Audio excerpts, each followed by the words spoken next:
பயிற்சி 3.13ல் 4th சம்மு ஏ மற்றும் B மெய்யெண்கள் எனில் a minus B x square minus 6a plus B into x minus 9 into a minus B equal to 0 இன் மூலங்கள் மற்றும் சமம் இல்லை என நிரூபிக்கவும். மெய் மூலங்கள் சமம் இல்லைன்னு நிரூபிக்க சொல்லியிருக்காங்க. அதுக்காக ஃபஸ்ட்டு நம்ம கொடுத்துருக்க கிவன் ஈக்குவேஷன் எழுதிக்கலாம். என்ன கொடுத்துருக்காங்க? a minus b into x square minus 6 into a plus b x minus 9 into a minus B equal to 0ன்னு கொடுத்துருக்காங்க.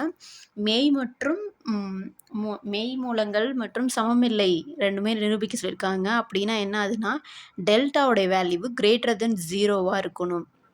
அப்போ 0 விட டெல்டாவோட வேல்யூ பெருசாக இருக்குது அப்படின்னு நிரூபிக்க சொல்லியிருக்காங்க. இப்போ நம்ம ஃபார்முலா நம்மளுக்கு என்ன தெரியும்? Delta equal to B square minus 4ac இதான் நம்மளுக்கு ஃபார்முலா. இப்போ இதிலேருந்து நம்ம ஏவோட வேல்யூ பியோட வேல்யூவெல்லாம் எழுதிக்கலாம். ஏவோட வேல்யூ என்ன? ஏ மைனஸ் பி எக்ஸ் ஸ்கொயரோட கீழே தான் ஏவோட வேல்யூ. பியோட வேல்யூ என்னது? Minus 6 into a plus B. சியோட வேல்யூ என்னது? Minus 9 into a minus B. இப்போ இந்த ஃபார்முலாவில் நம்ம சப்ஸ்டிட் பண்ணலாம். பிக்கு பதிலாக என்ன நம்ம சப்ஸ்டிட் பண்ணணும்?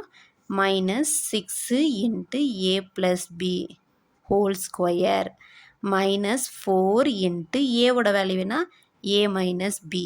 சியோட வேல்யூவு minus 9 into a minus b இப்படி இருக்குது. இப்போ ஸ்கொயர் பண்ணணும். மைனஸ் ஸ்கொயர் பண்ணும்போது ப்ளஸ் ஆகிடும். 6 ஸ்கொயர் பண்ணால் 36 a ப்ளஸ் பி இதை ஹோல் ஸ்கொயரு எழுதிடலாம். மைனஸ் இன்ட்டு மைனஸ் ப்ளஸ் ஆகிடும். 4யும் 9யும் பெருக்குனா 4 36. இப்போது இது ரெண்டுத்தையும் பெருக்கணுன்னா ஏ minus b into a minus b whole ஸ்கொயர்னு வந்துடும். இப்போது இதில் ரெண்டுலேயுமே நம்மளுக்கு என்ன காமனாக இருக்குதுன்னா 36 இருக்குது. 36 நம்ம காமனாக வெளியே எடுத்துடலாம். வெளியே எடுத்துட்டா ரிமைனிங் என்ன இருக்கும்?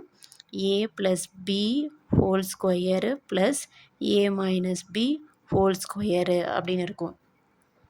இப்போது நம்ம 36 அப்படியே வச்சுக்கலாம். A plus b a minus b whole ஸ்கொயர்னு இருக்குது. இப்போ a plus b whole square ஃபார்முலானா a square plus b square plus 2ab.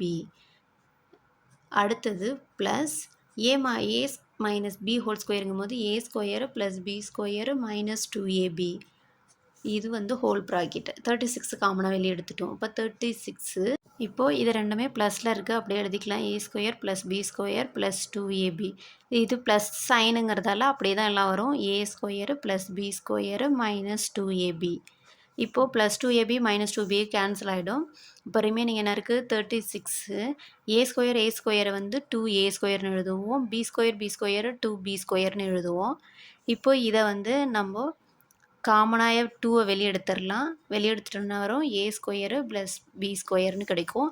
இப்போ இதை ரெண்டுத்தையும் பெருக்குன்னா 6 2 12 ரிமைனிங் 1 2 6 கூட்டினா 7 72 ஏ ஸ்கொயரு ப்ளஸ் பி ஸ்கொயரு. அப்போது சம்திங் ஏதாவது வேல்யூ இருக்குது. அப்போ வேல்யூ இருக்கும்போது டெல்டாவோட வேல்யூ என்ன இருக்குது? 0 விட 1 பெருசாக தான் இருக்கும். ஏன்னா ஏ பி 1 ஆட் பண்ணாலும் நம்மளுக்கு என்ன கிடைக்கும்? இங்கே 2 ஆகிடும். 2 பார்க்கும்போது இப்போ சம்திங்ஸ் ஏதோ நம்பர்ஸ் தான் வரும், 0 வராது. அப்போது டெல்டா விட 0 விட டெல்டாவோட வேல்யூ தான் பெருசு. இது கிரேட்டர் தென் 0 விட பெருசு இந்த வேல்யூவு அப்படின்னு நம்மளுக்கு கிடச்சிருக்கு. அப்போ என்ன நம்ம ப்ரூவ் பண்ண சொல்லியிருக்காங்க? மூலங்கள் மெய் மற்றும் சமமில்லை.